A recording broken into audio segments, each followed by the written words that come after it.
महिलाओं को नौकरियों में 30% आरक्षण मिलता था, वो अब उत्तराखंड से बाहर की महिलाओं को लेगा। तो हमने इसका भी विरोध किया है। हम ये कहना चाहें कि जो 30% आरक्षण उत्तराखंड की महिला लिए की गई है, वो सिर्फ उत्तराखंड। मुख्यमंत्री बनने के बाद उनका जो पहला बयान था, उन्होंने कहा था कि जीरो टॉलरेंस की सरकार है,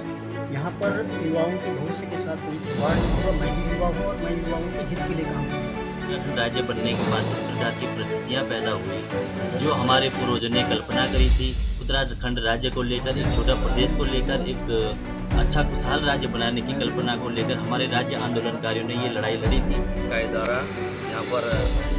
आमरण अनशन शुरू कर दिया गया है और इस आमरण अनशन पे पहले आज दूसरा दिन है, नेगेटिव दिन आमरण अनशन पर है। और उक्रांत के मोही डिमरी से इस पर ये यहाँ पे जिला कार्यालय में धरने पे बैठे हुए हैं, भूख हड़ताल पे बैठे हुए हैं, तथा हम ये कह रहे हैं कि एक और भाजपा सरकार जीरो टॉलरेंस वाली बात कर रही है कि भ्रष्टाचार नहीं होगा और नौकरियां में पारदर्शिता होगी, वहीं दूसरी ओर इस तरह के घोटाले जो हो रहे हैं वो बहुत ही दुखद है, बहुत ही खेद वाले हैं। इस तरह के जो घोटाले हो रहे हैं, जो भर्तियां हो रही हैं, उनमें शुद्धता और सही व्यक्ति को आगे आना चाहिए। हम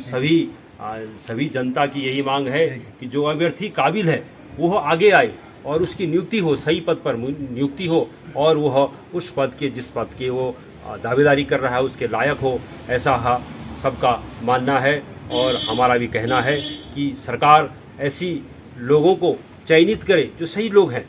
चाहे वो सरकार भाजपा की हो, किसी की अन्य की भी हो, हमें उससे नहीं है, लेकिन जनरल सामान्य बात यह है कि वो उसके योग्य होना चाहिए। देखिए, हमारी मुख्य जो मांग है, उत्तराखंड घोटाले हो रहे हैं कि सीबीआई जांच चाहते हैं और ऐसा हमने कल से भूख हड़ताल की और हम भूख हड़ताल पर तब तक बैठे रहेंगे जब तक हमारी मांग नहीं हो जाती है। और उत्तराखंड से देखा जाए तो भर्ती घोटालों का अड्डा बन चुका है और लगातार जब से राज्य बना है, हर वर्ष कोई ना कोई भर्ती घोटाला कांड इस प्रदेश में हुआ है और आज तक जो इसके गुनहगार रहे हैं वो सलाखों के पीछे नहीं पहुंचे हैं। मैं समझता हूं कि इसमें जो हमारे सरकारें हैं उनका बहुत बड़ा गठजोड़ है, चाहे भाजपा हो चाहे कांग्रेस हो, दोनों की मिली भगत से ये सारे भर्ती घोटाले इस प्रदेश में हो रहे हैं। और आज युवा इतना हताश और निराश हो चुका है कि उसको अपने भविष्य की कोई उम्मीद इस प्रदेश में नज़र नहीं आ रही है। इतने सालों से हमारे युवा साथी मेहनत कर रहे हैं, लेकिन लगातार भर्ती घोटाले सामने आने के बाद अब उनको कहीं ना कहीं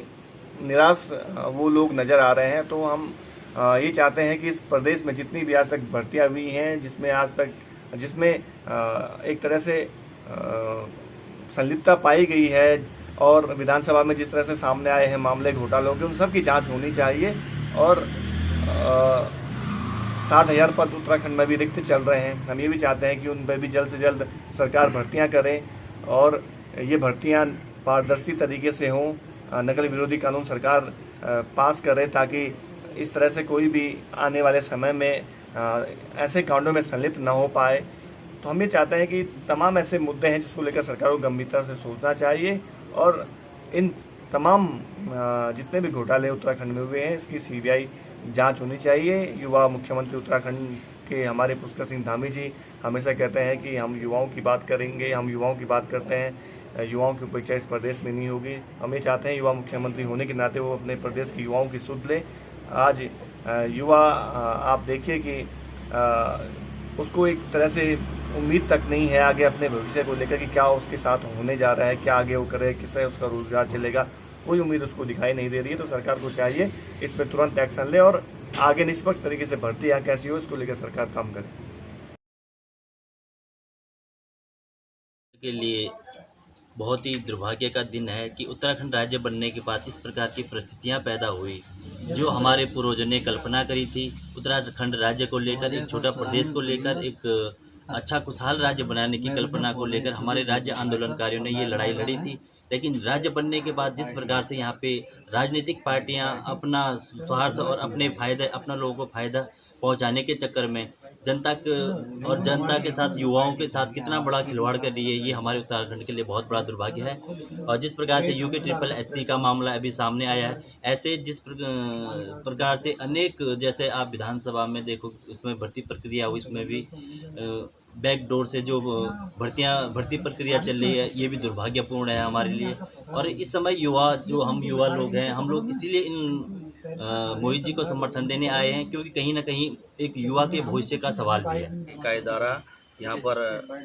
आमरण अनशन शुरू कर दिया गया है और इस आमरण अनशन पे पहले आज दूसरा दिन है। मोहित डिमरी आमरण अनशन पर है और जब तक इन सारे भ्रष्टाचार, जो भर्तियों में जो भ्रष्टाचार हुआ है, इनकी CBI जांच नहीं हो जाती, तब तक उत्तराखंड क्रांति दल अपने कदम पीछे नहीं खींचेगा। चाहे जिस भी हद तक जाना पड़े हम जाएंगे। और जो उत्तराखंड के जो बेरोजगार युवा हैं, जब तक इनकी हक की लड़ाई हम उस मुकाम तक नहीं ले जाते हैं, तब तक हमारा आंदोलन जारी रहेगा। चाहे वो महिलाओं को 30% आरक्षण की बात हो, चाहे वो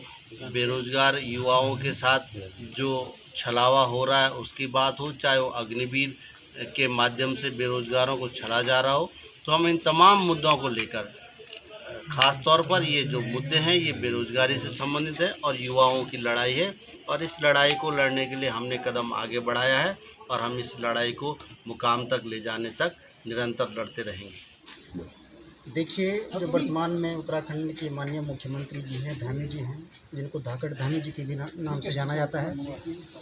वो विधानसभा चुनाव में करारी शिकस्त के बाद भाजपा ने उनको मुख्यमंत्री बनाया। और मुख्यमंत्री बनने के बाद उनका जो पहला बयान था,